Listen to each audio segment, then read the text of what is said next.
মুজিববাদীরা এখনো বাংলাদেশের বিভিন্ন জায়গায় সক্রিয় রয়েছে। এই মুজিববাদ একটি আদর্শ।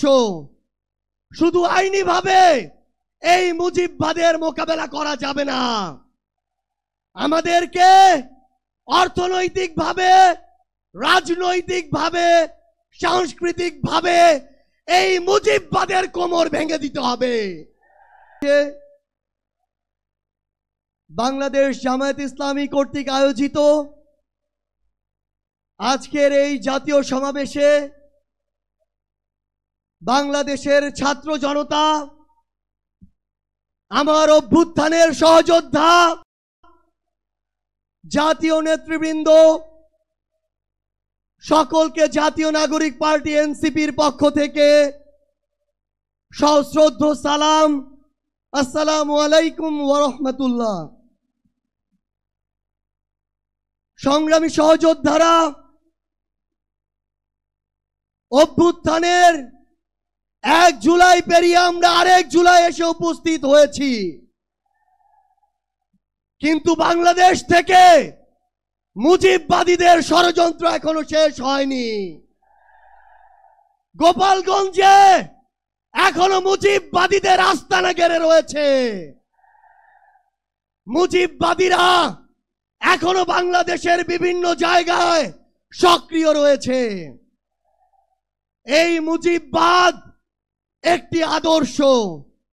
শুধু আইনিভাবে এই মুজিববাদের মোকাবেলা করা যাবে না। আমাদেরকে অর্থনৈতিকভাবে, রাজনৈতিকভাবে, সাংস্কৃতিকভাবে এই মুজিববাদের কোমর ভেঙে দিতে হবে।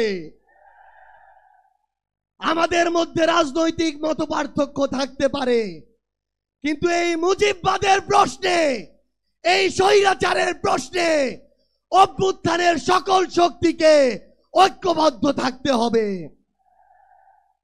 সংগ্রামী সহযোদ্ধারা, এই বাংলাদেশে আবারও নতুন করে মুজিববাদী, ভারতপন্থী শক্তিগুলো এখন সক্রিয় হচ্ছে।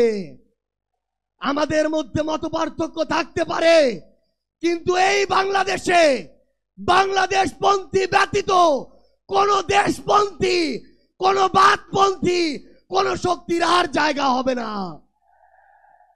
সংগ্রামী সহযোদ্ধারা, এই বাংলাদেশে আর ভারতীয় আধিপত্যবাদের জায়গা হতে দেয়া যাবে না।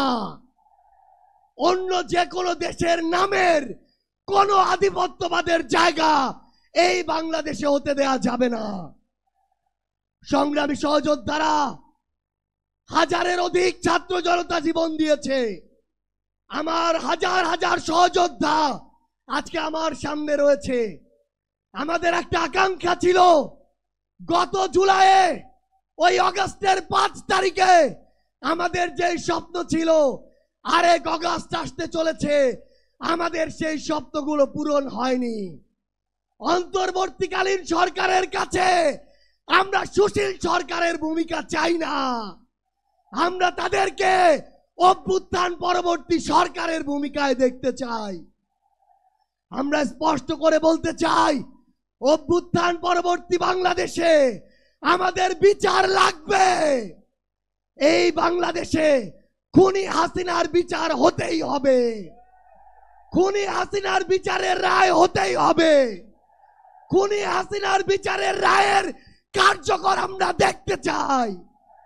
আমরা স্পষ্ট করে বলতে চাই, এই বাংলাদেশে বিচার বিভাগকে কোন দলের বিচার বিভাগ হিসেবে আমরা দেখতে চাই না। আইন শৃঙ্খলা রক্ষাকারী বাহিনীকে ক্ষমতার তোষামত করা বাহিনী হিসাবে আমরা দেখতে চাই না। আমরা স্পষ্ট করে আপনাদেরকে বলি, ৭২-এর মুজিববাদী সংবিধানকে এক পাশে রেখে কোনদিন এই বাংলাদেশপন্থী বাংলাদেশ সম্ভব নয়। আমাদের নতুন সংবিধান লাগবে, আমাদের গণপরিষদ নির্বাচন লাগবে, আমাদের নারীদের অধিকার আমাদের নিশ্চিত করতে হবে, আমাদের সংখ্যালঘু ভাই বোনদের অধিকার আমাদের নিশ্চিত করতে হবে। আমরা 1947 সালের উপনিবেশ বিরোধী যে আকাঙ্ক্ষা, ৭১-এর স্বাধীনতার যে আকাঙ্ক্ষা, 24-এর মুক্তির যে আকাঙ্ক্ষা, সেই আকাঙ্ক্ষাকে ধারণ করে ঐক্যবদ্ধভাবে আমাদের আগামীর বাংলাদেশ গড়তে হবে। আমরা স্পষ্ট করে সর্বশেষ একটি কথা বলে যাই, ফ্যাসিস্ট বিরোধী 24-এর শক্তি আমাদের ঐক্যবদ্ধ থাকতে হবে।